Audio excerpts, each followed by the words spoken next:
有点不可思议，对，有点像是在做梦吧。因为我记得上一次对到席金斯是在我16岁的时候，好像是国锦赛也是，然后在当时我拿麦卡输给他了，然后没想到再一次相遇居然就顶峰相见了，对，真的这感觉太棒了。Okay, let's go.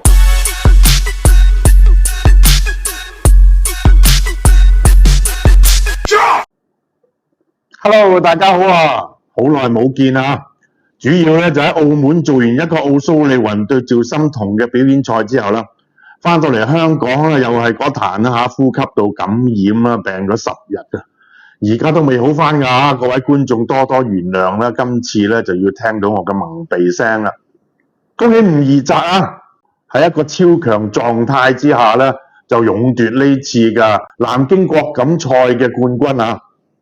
亦都係藉住咧上兩次交咗學費之後啦，今次咧就發揮得非常之好咧決賽啊！咁啊上兩個決賽咧佢都係第一個小節咧以0-4落後嘅，一次係輸俾雷貝凡啦，另外一次就輸俾羅拔臣啦。咁今次對希堅斯咧第一個小節咧就係2-0領先咧，跟住咧就3-1啦去到小休嘅。咁但係第一個大節咧有少少阻滯啊，其實咧佢俾阿希堅斯咧就偷咗2局嘅，拉開唔到比數啦，就只係以5-4一局嘅小勝啦，就帶到落下一個大節㗎。咁但係下一個大節咧亦都係發揮得非常之好啦，冇咗一般小朋友嘅贏波壓力啦，咁就以10-6咧就贏咗希堅斯㗎。咁整個賽事亦都發揮得非常之好㗎，贏咗卓林普啦、學健士啦、趙心彤啦啲猛將兄㗎噃。咁我哋節目咧就由呢個比賽嘅第一日嘅1Q145啦，就白姐姐打出嚟啦，我哋就開始我哋今日嘅節目啦。白姐姐雖然咧就首圈落敗啦，但係咧呢 Q145咧就係破咗女子球手咧喺職業圈嘅最高度數嘅紀錄啊，就打破2個月前咧吳安儀創造嘅137嘅噃。咁另外賽事亦都有2 Q147啦，一 Q 就喺資格賽嘅時間咧，加里威爾遜打出嚟嘅，另外一 Q 就喺正賽嘅 Jack Soares 啦，亦都係打咗 Q147 㗎。咁吳怡澤咧就係贏咗決賽之後咧就收穫好豐富啊，咁啊即刻咧就彈咗去頭13㗎。咁所以咧嚟緊嘅英錦賽咧佢就唔需要打外圍賽啊，正式以16種子躋身呢個32強嘅。咁亦都憑呢個第13位咧，如果個英錦賽係正常發揮嘅話咧，好大可能咧嚟緊嘅 Master 啦，佢亦都係可以參賽嘅噃。咁講翻冠軍嘅吳怡澤咧，佢個奪冠之路咧都算崎嶇㗎，就落後卓林普4-0之下啦，就連贏6局取勝㗎。咁亦都喺8強啦，連贏學健士6局啦，以6-0零封學健士啊！即係話佢由落後卓林普4-0之後咧，就連贏咗12局波㗎。咁啊打到學健士真係冇晒符㗎，用一個非常之搞笑嘅方法咧去 concede 呢場比賽㗎。咁 Barry Hawkins 咧賽後亦都有出 post 啦，就係盛讚吳怡澤啦，就好欣賞佢嘅打波嘅方法嘅，咁亦都係多謝佢好多嘅 sponsor 之類嘅嘢啦。吳怡澤喺贏咗 Barry Hawkins 之後嘅賽後嘅官方訪問啦，佢係特別鳴謝奧蘇利雲㗎。咁佢呢次啦喺奧蘇利雲喺澳門嘅表演賽期間咧，喺香港同埋澳門咧，佢都有同奧蘇利雲一齊㗎，咁一齊練波啦。咁佢話啦，奧蘇利雲係指導咗佢好多細節上嘅嘢啦，對佢呢次嘅比賽咧就非常有幫助㗎。咁係特別多謝奧蘇利雲㗎。咁佢贏咗趙心彤之後咧，亦都話咧就冇諗過啦，就會贏到趙心彤㗎喎。咁大家都記憶猶新啦，當時咧第一個大節就打到4-4㗎。但係第二個大節一開頭咧喺第9局啦，趙心彤有一個非常大嘅犯錯啦，就係本來可以偷局成功㗎，但係就甩咗一個 Rest 嘅 fair 波啦。咁吳怡澤都話呢局波咧就係全個比賽嘅最大嘅轉捩點啦。咁其次我就覺得咧就喺下一局啦，第10局啦，趙心彤一個好大意嘅防守啦，就俾吳怡澤一個神級嘅 pot 波啦，亦都係贏咗第10局㗎。咁我覺得咧就係兩局波咧對趙心童咧有好大嘅打擊㗎。咁奧蘇利雲咧，除咗指導吳怡澤之外咧，佢喺賽事出咗局之後咧，佢亦都有指導啦。有史以來最年輕嘅職業球手14歲嘅波蘭球手啦 Mikhail Subasic 啦。咁話說當時咧，奧蘇利雲咧就喺球員休息室嗰度整緊粒貼咧，就見到Mikhail 啦。咁亦都非常無私咁就指導咗 Mikhail 一番㗎。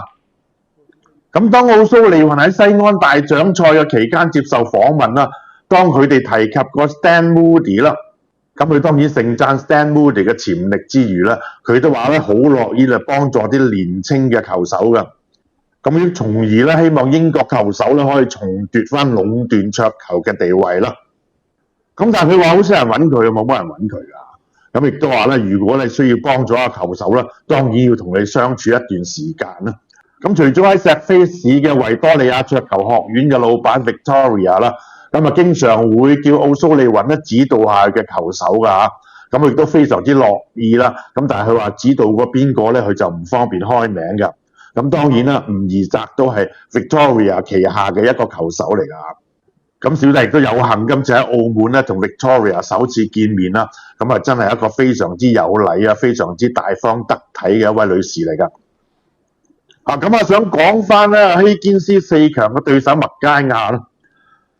咁佢喺北愛爾蘭公開賽贏咗比數2嘅時間咧，佢都接受過訪問㗎。但係我覺得佢嘅言論係有少少負面㗎。咁佢話咧，佢個簽運係非常之差嘅今年咁喺西安大獎賽咧就俾奧蘇利雲炒5-0啦。咁武漢公開賽咧就遇到世界冠軍嘅趙心童啦。咁甚至咧喺英格蘭公開賽咧，佢話遇到當時咧狀態火熱嘅 Aaron Hill 咧，佢話直情咧就諗都唔使諗，係冇得打嘅。咁當然咧，佢有盛讚奧蘇利雲啦。咁就係講得幾幽默嘅，佢話佢唔知咧得罪咗奧蘇利雲乜嘢佢話每次奧蘇利雲對住佢咧都係好好嘅狀態啦。咁佢都話好中意同奧蘇利雲比賽㗎。佢話睇奧蘇利雲打波咧就係一種享受啦。咁但係我覺得佢嘅言論咧就比較負面，佢嘅心態咁難怪4強咧就對希堅斯嘅時間咧就完全冇得還手因為未打已經輸咗咁麥佳亞上次嘅訪問亦都有提及過啦，就現今咧以獎金咧嚟定計分嘅制度咧就一定要改啦。例如咧佢話羅拔臣咧就係贏咗沙特阿拉伯大師賽啦，就有50萬嘅獎金啦，就基本上咧佢全年都唔使休噶啦。咁甚至係話沙特阿拉伯呢個比賽啦，16強嘅球手咧就只要贏一場比賽咧就有3萬分嘅獎分啦。咁而佢贏個超聯咧，打到幾個星期咧，都係得33000啦。咁佢話呢個計分制度咧就非常之偏執嘅。咁呢樣嘢我都覺得認同㗎。咁希望咧就 WPPSA 咧會有少少改善啦。咁對中下游嘅球手咧就會比較公平啲嗱，咁講翻我之前有報道啦，就係中國有一個未來之星黃信伯啦。咁佢今次亦都有外卡㗎，咁輸咗啦，第一場輸咗俾周有龍嘅，但係都打咗 Q141嘅喎。咁但係今次嘅風頭就俾佢細佬黃信仲咧就蓋過晒啦。黃信仲咧就贏咗白羽魯啦，跟住再贏咗 Robert Williams 㗎。咁然後對梅飛啦，係以5-4領先咧，就梅飛追到決勝局先至贏到黃信仲㗎。